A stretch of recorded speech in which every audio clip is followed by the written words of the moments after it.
Shalom saudara-saudara yang terkasih di dalam Tuhan, kita kembali masuk di dalam persekutuan doa tengah minggu hari ini 28 Juli 2021. Kiranya kasih karunia dan damai sejahtera dari Allah Bapa menyertai saudara sekalian. Amin. Untuk persekutuan doa tengah minggu hari ini, nanti renungannya akan dipimpin oleh Pendeta Sukrisno Purwanto dari GKJ Ngalian. Mari kita bersama memasuki persekutuan doa saat ini dan dipersilahkan saudara semua untuk bersaat teduh sejenak. Dipersilahkan.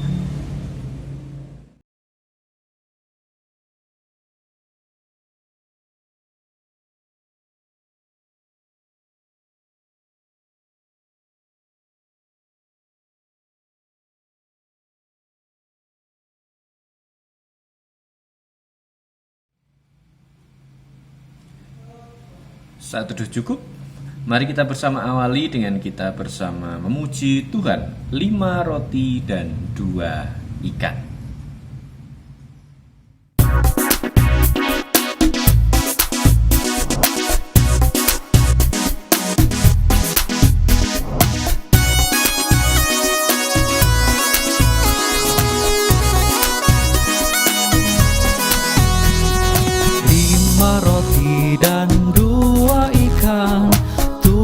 Yesus yang memberkati, dimakan 5.000 orang, sisa 12 keranjang. Hai saudara, apa kau dengar? Dengarlah mukjizat Tuhan. Dimakan 5.000 orang, sisa 12 keranjang.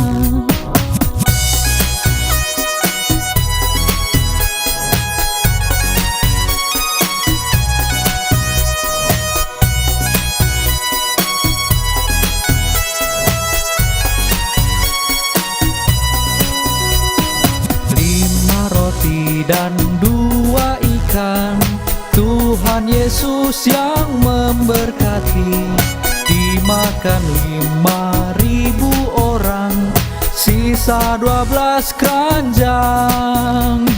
Hai saudara, apa kau dengar? Dengarlah mukjizat Tuhan.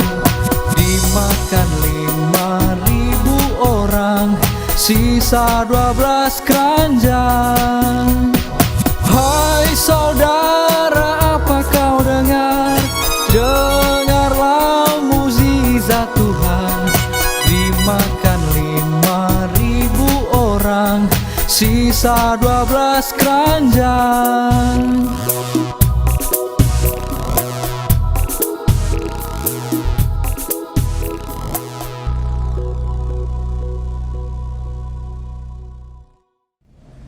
Mari saudara-saudara yang terkasih, kita bersama awali persekutuan doa saat ini dengan kita bersama-sama berdoa. Kami hantarkan. Bapa di surga yang maha baik, pada saat ini kami bersyukur karena hari ini boleh Tuhan pertemukan kami kembali, dan boleh Tuhan juga izinkan kami untuk bersekutu di dalam persekutuan doa tengah minggu hari ini. Tolong kami ya Tuhan, mampukan kami di dalam kami akan merenungkan firman Tuhan. Kiranya Tuhan yang menyertai kami. Tolong kami ya Tuhan dan berkati kami. Di dalam nama Tuhan Yesus kami berdoa. Amin.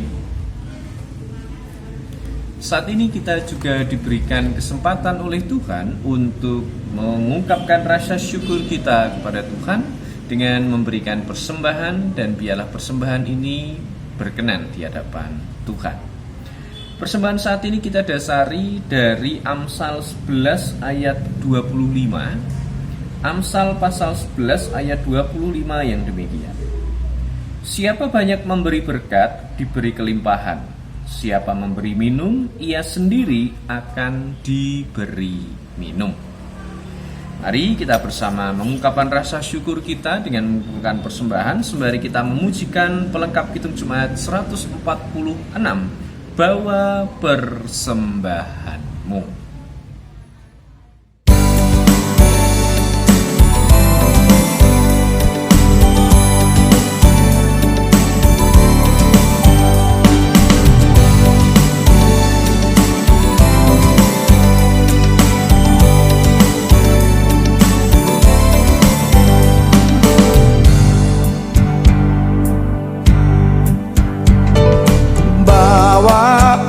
persembahanmu dalam rumah Tuhan. Dengan rela hatimu, janganlah jemu. Bawa persembahanmu, bawa dengan suka. Bawa persembahanmu, tanda sukacitamu. Bawa persembahanmu, ucaplah syukur. Rahmat Tuhan padamu tidak tertandingi oleh apa saja pun dalam dunia. Kasih dan karunia sudah kau terima. Bawa persembahanmu, tanda sukacitamu. Bawa persembahanmu, ucaplah syukur.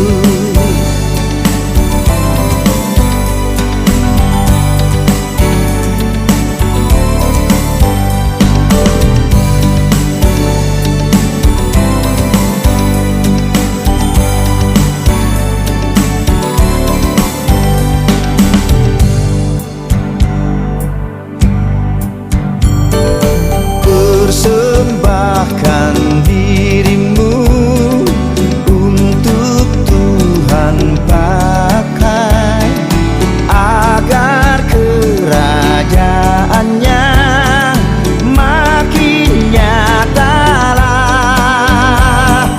Damai dan sejahtera diberikan Tuhan. Bawa persembahanmu, tanda sukacitamu. Bawa persembahanmu, ucaplah syukur. Bawa persembahanmu, tanda sukacitamu. Bawa persembahanmu, ucaplah syukur. Ucaplah syukur.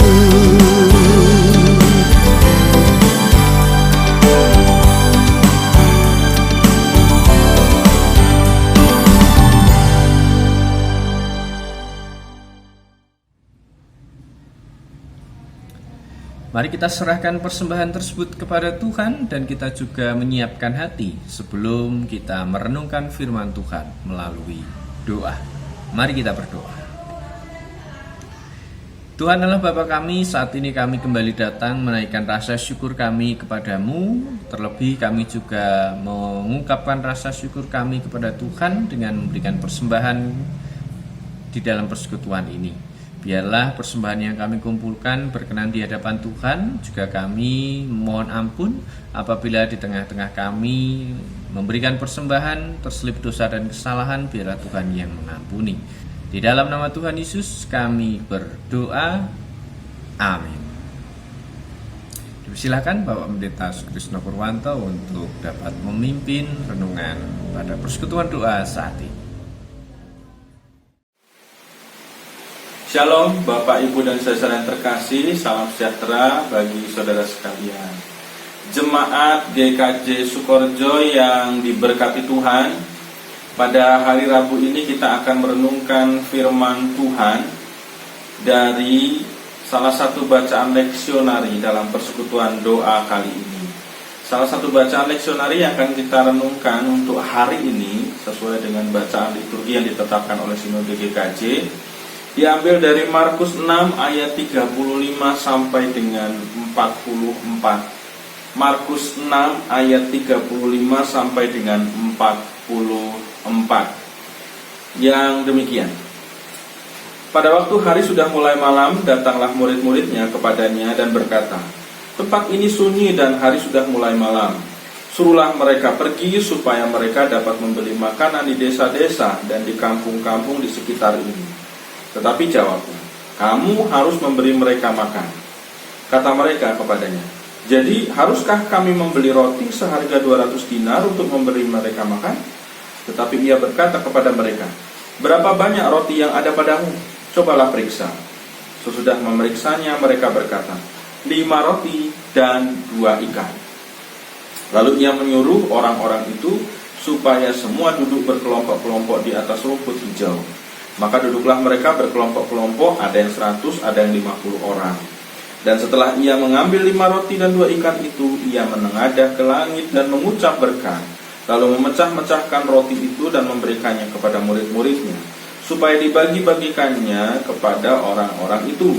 Begitu juga kedua ikan itu dibagi-bagikannya kepada semua mereka. Dan mereka semuanya makan sampai kenyang. Kemudian orang mengumpulkan potongan-potongan roti 12 bakul penuh, selain daripada sisa-sisa ikan. Yang ikut makan roti itu ada 5.000 orang laki-laki. Demikian Bapak, Ibu, dan Saudara yang terkasih, bacaan yang akan kita renungkan bersama-sama. Yang berbahagia adalah yang mendengar, menyimpan, dan merenungkannya. Haleluya. Amin. Saudara-saudara yang terkasih, setelah tadi kita membaca bersama-sama bacaan tadi, mari kita sebelumnya juga untuk merenungkan firman ini tadi yang kita baca, mari kita bersama-sama berdoa. Mari kita berdoa. Ya Tuhan, kami bersyukur pada hari ini Engkau perkenankan kami untuk bersekutu bersama-sama dengan keluarga kami yang kami kasihi di rumah, untuk bersama-sama menguji diri, untuk bersama-sama merenungkan kehidupan kami. Dan biarlah melalui firman Tuhan yang akan kami dengar ini, kami dimampukan untuk memperbaiki diri, menjalani hari-hari kami, khususnya di tengah pandemi COVID-19 ini, dengan tetap bertekun dan tetap takut akan Tuhan. Urapi kami sehingga kami dimampukan untuk mengerti firman-Mu, dan pakailah kami untuk kami bisa dipakai menjadi sarana Engkau berkarya mewartakan sabda kebenaran-Mu. Dalam nama Tuhan Yesus Kristus, amin. Bapak, Ibu, dan saudara yang terkasih, kita akan merenungkan bacaan kita dari sudut pandang yang lain. Barangkali saya percaya Bapak Ibu sudah tahu betul bagaimana cerita tentang 5 roti dan 2 ikan yang dipakai Tuhan untuk memberi makan 5.000 orang. Itu baru 5.000 orang laki-laki, belum perempuannya belum dihitung. Apalagi anak kecilnya juga belum dihitung. Jadi baru 5.000 orang laki-laki dewasa. Nah, kita akan melihat dari sudut pandang yang lain. Ada tafsiran menarik begini Bapak Ibu dan saudara yang terkasih. Jadi kalau kita misalnya ngefans dengan seseorang, itu pasti biasanya pengen mengikuti atau pengen tahu dia itu ngomong apa saja. Nah, demikian juga itu kalau ngefans ya. Sekarang kalau misalnya kita mau pergi kemana-mana, itu pasti prepare, pasti menyiapkan sesuatu. Bapak Ibu mau pergi piknik misalnya, pasti mempersiapkan dananya, mempersiapkan nanti mau ganti pakaian atau enggak, kendaraannya seperti apa dan sebagainya, bekalnya nanti bagaimana dan sebagainya. Orang naik gunung mempersiapkan nanti naiknya, turunnya juga harus dipersiapkan. Nah, tapi walaupun juga ada orang yang kemudian kalau mau pergi aja, nggak bawa bekal apa-apa, spontan aja pergi aja, tinggal pergi gitu.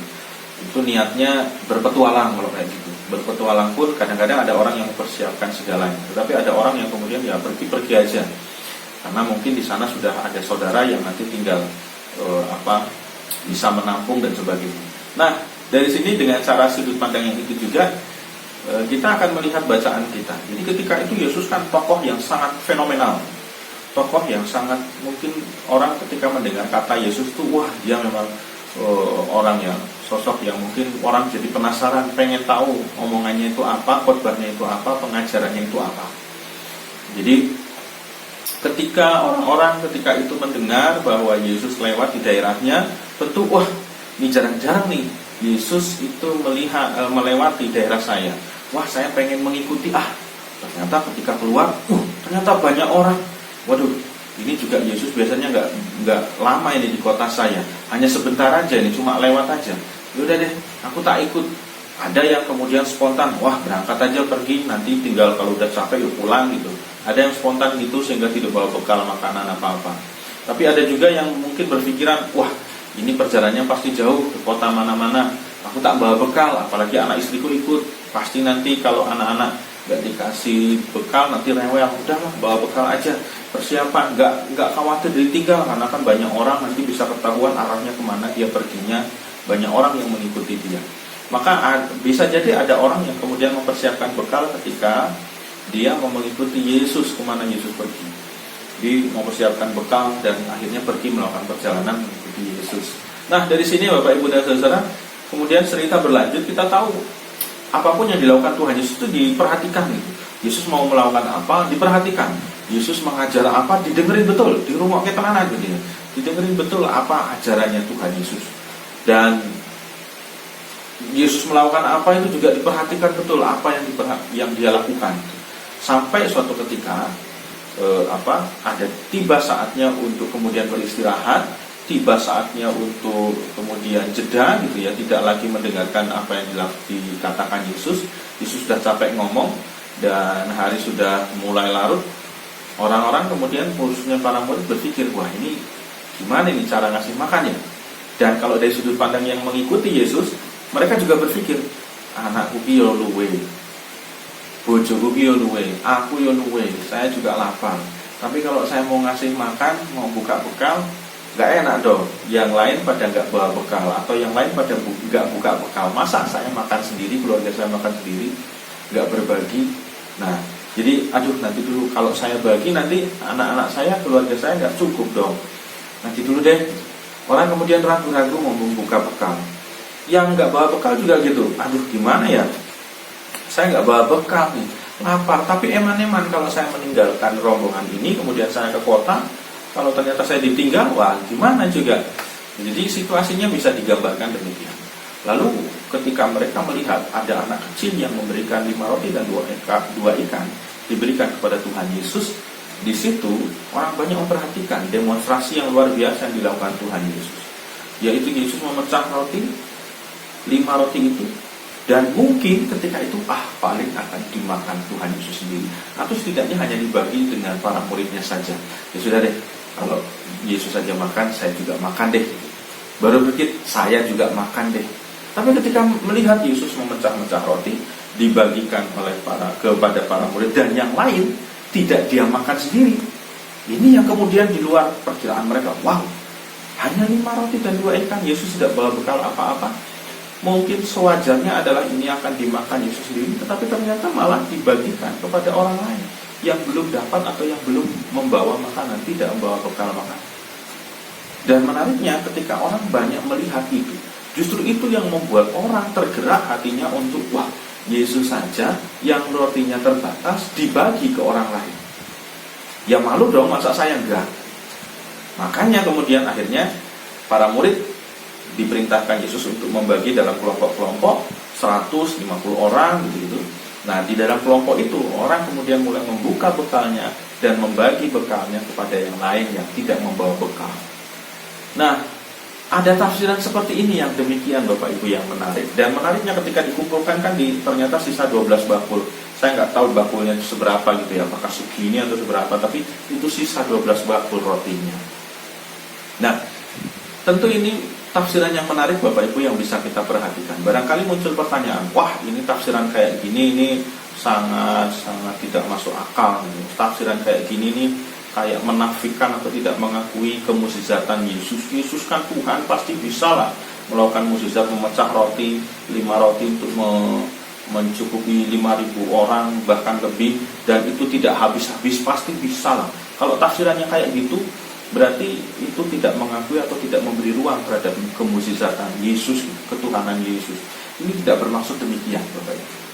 Tafsiran ini tidak bermaksud demikian, tapi ingin mengajak kita coba buka hati ya, coba buka ruang, ingin mengajak kita semua untuk melihat bahwa mukjizat Tuhan Yesus itu, mukjizat Allah itu tidak serta-merta, tidak selalu melulu dari sesuatu yang spektakuler.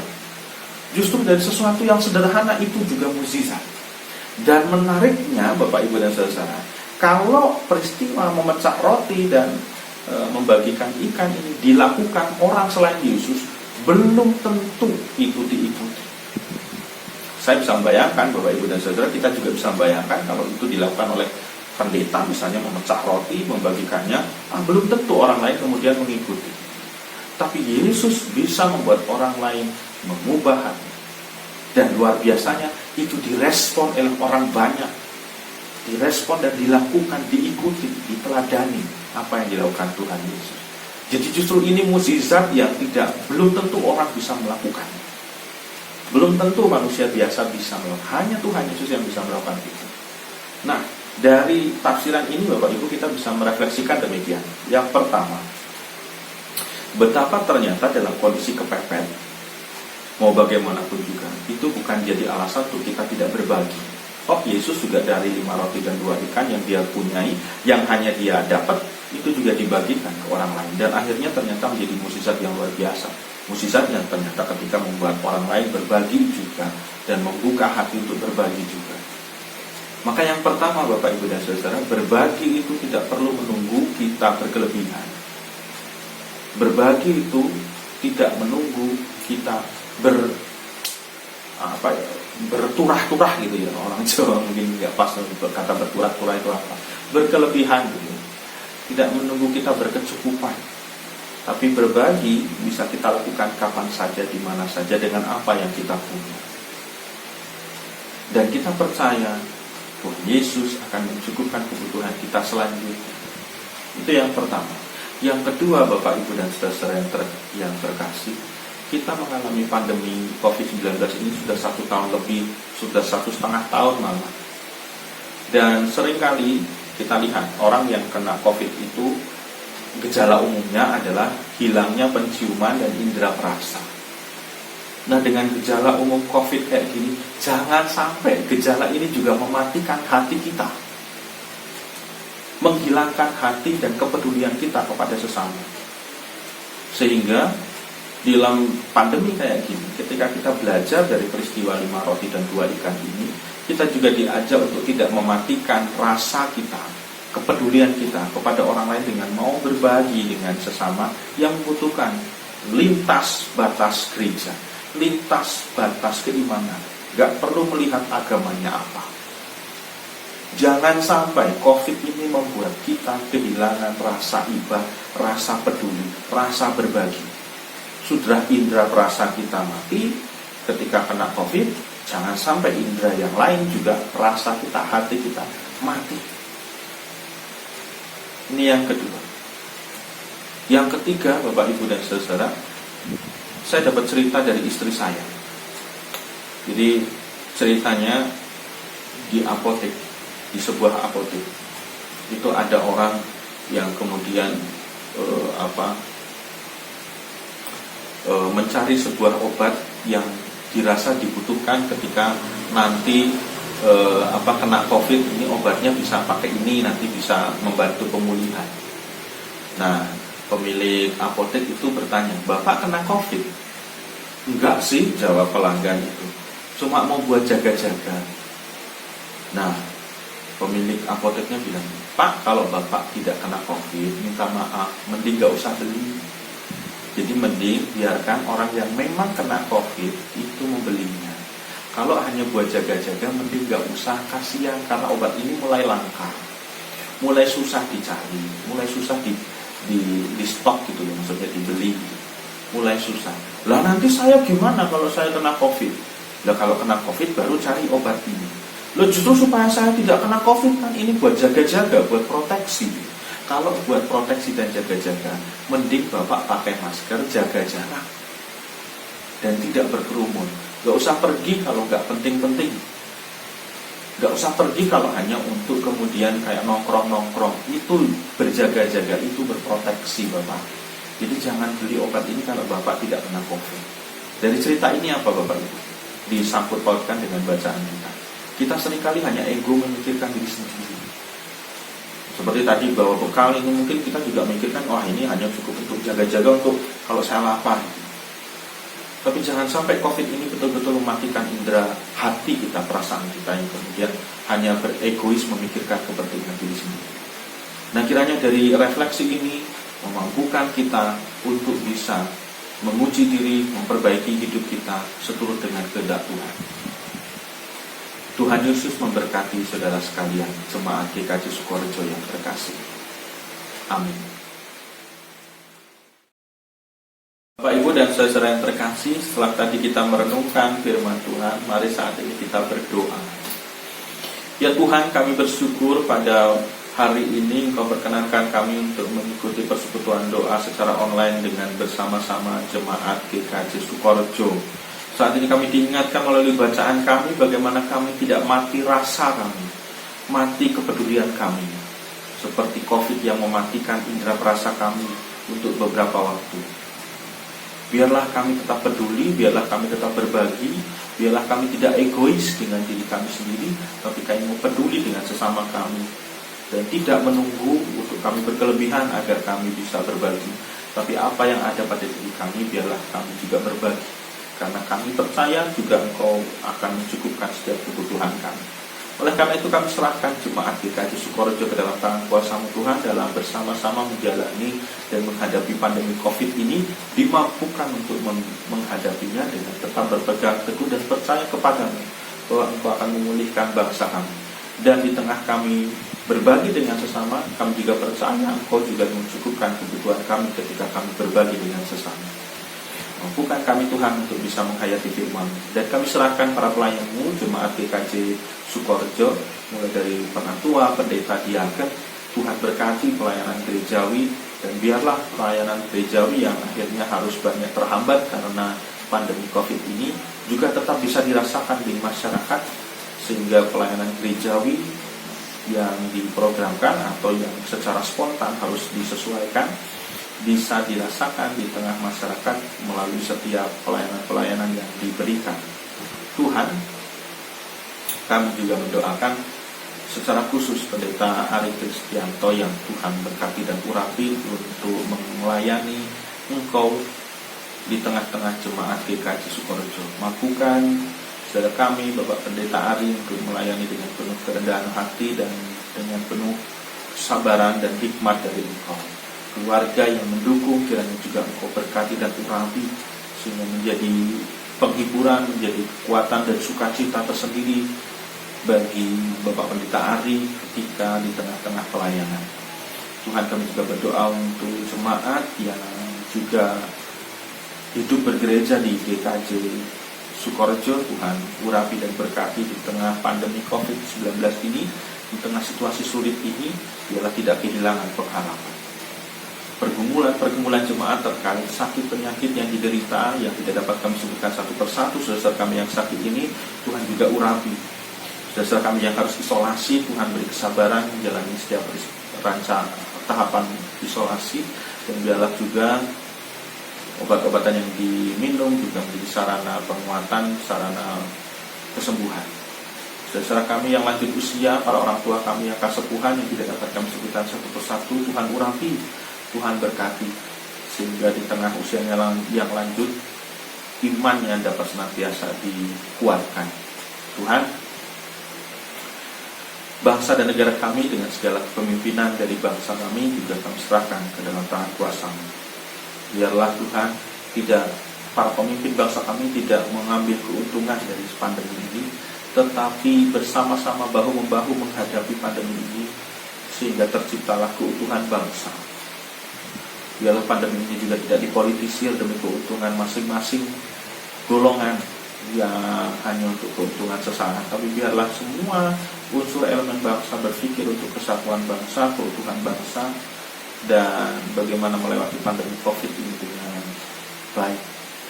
Para tenaga medis, tenaga kesehatan yang berjibaku menghadapi dan melayani para pasien, Tuhan beri kesabaran, kekuatan, Tuhan beri hikmat. Kami percaya Engkau memampukan para tenaga medis ini untuk menjadi sarana Engkau berkarya. Inilah doa kami Tuhan, doa yang sudah sempurna kami panjatkan di dalam nama Tuhan Yesus Kristus yang mengajar kami doa Bapa kami.